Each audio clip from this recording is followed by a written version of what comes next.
It's 6 o'clock in the morning on a Sunday and I'm off to work. Not to actually do work, but to actually pick up a Temu parcel, which Avery delivered to an empty building on the weekend. So I'm off to get it. So it's a lovely day, and I'm just hoping that as I turn around, yes, the parcel is here. Excellent. Okay, so that's me off back home now. And so what did I actually buy at Temu then? Well, first things first was these little grips for the vise. I typically I've not attached bits of wood to make it a bit softer doing it, but I thought I might get these. They were a couple of pounds. They're 3D printed plastic. It looks like they've just had little magnets added to it, but I think it was about £1.50 or something. It was not a massive deal. I also got these white markers. I haven't decided when I'm going to be using it, but I do have some black stuff that I might want to mark. And somebody did actually mention about white markers on something. I just can't remember what it was. Here we are, we're at the vise, and I'm just going to be attaching the jaws. So there's 3 magnets there. I'll put that in the center. It's fairly easy to actually move. Whether that's going to cause a problem with slippage. And the next one, just bring that through. So I can raise that a bit, narrow it down. It is not perfectly straight there. You can see that there's a curve. Let's see what happens if we put in a block of wood. And I'm just choosing the cheapest of cheap bits.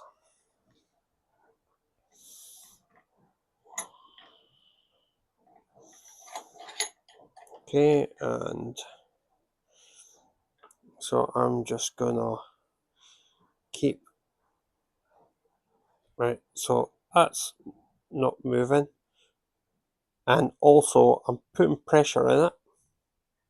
Don't know if you can see how much pressure. There you go. You can actually see my thumb's turning white. So that, even though it's magnetic, it's not slipping because it's gripped. Right, so let's take it off.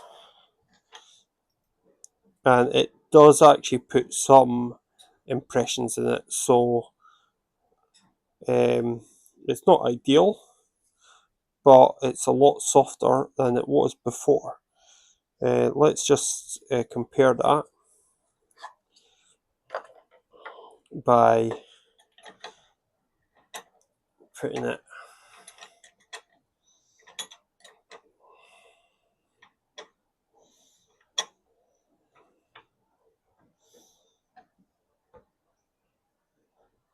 Right, so that's probably the same level of secureness. Let's bring it out, and that's the marks here.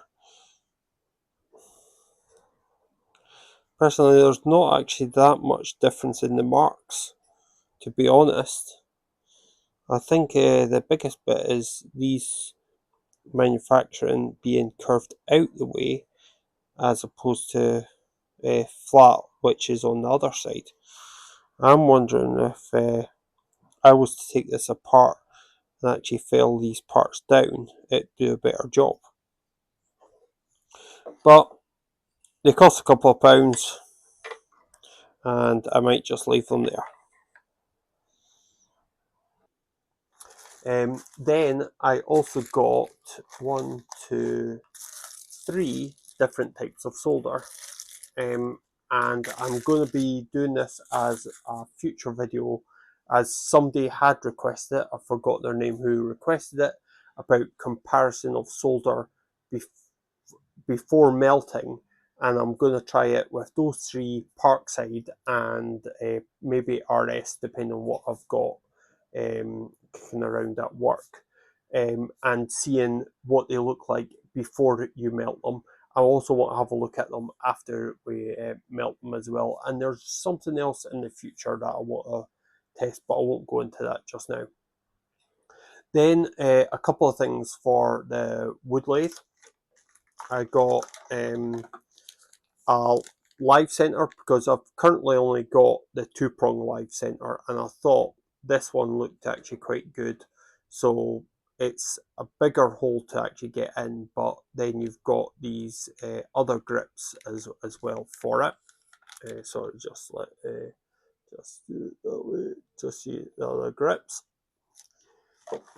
I am an M2 thing, and then also you might have seen my cheap pen turning videos. I decided to actually go for the larger one, and this obviously can extend out, and then once you get it to the desired size, you lock it in place. That fits in. You then tighten it up using this wheel, and then it means you can control the pressure of it because the grips will be on the metal bar itself getting pushed. So that's going to be your dead center pushing there, while that is actually rotating around in the motor.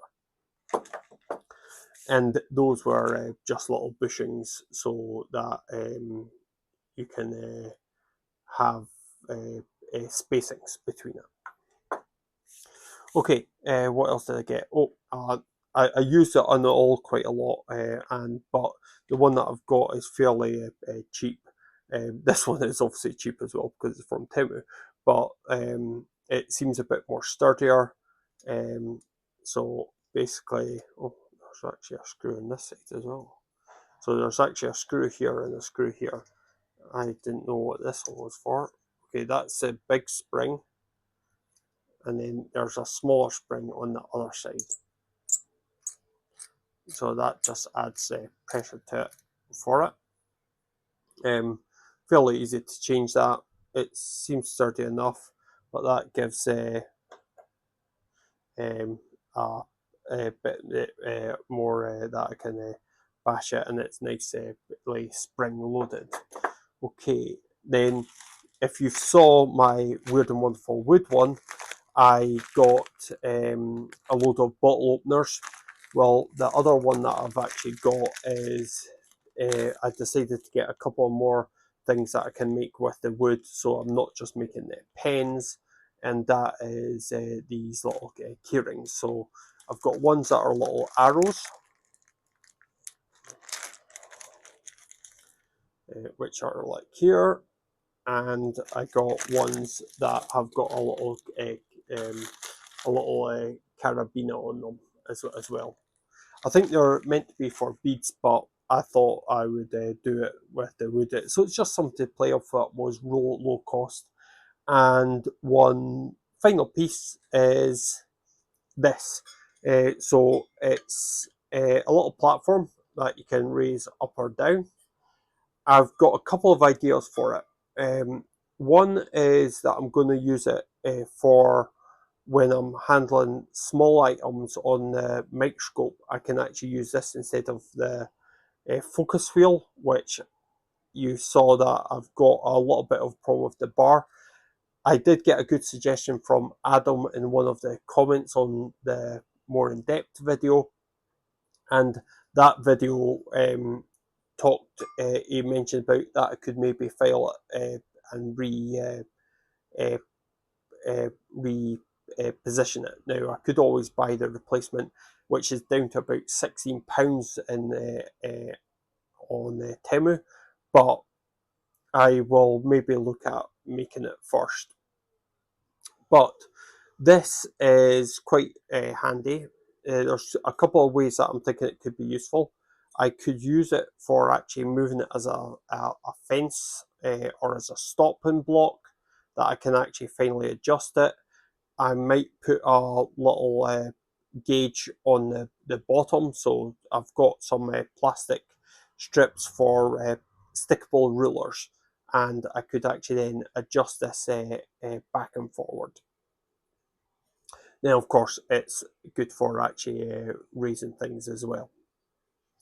But anyway, that's just a few things that I got on Temu. I think it was about £27 after I got a discount, which you always get discounts on these things, and it was about £42 after the so £42 after all the you have saved this much, but £42, and then there was a further £16 off. So these lathe tools, they cost about £10 each. It'll probably work at about £8 each. This costs about £3, so it was about £2.50. Take 20% off each time. So yeah, so for now, that's just a little small Temu tool haul, and I will obviously maybe show some of these in action over the next few videos. Okay, thank you very much for watching. Bye for now.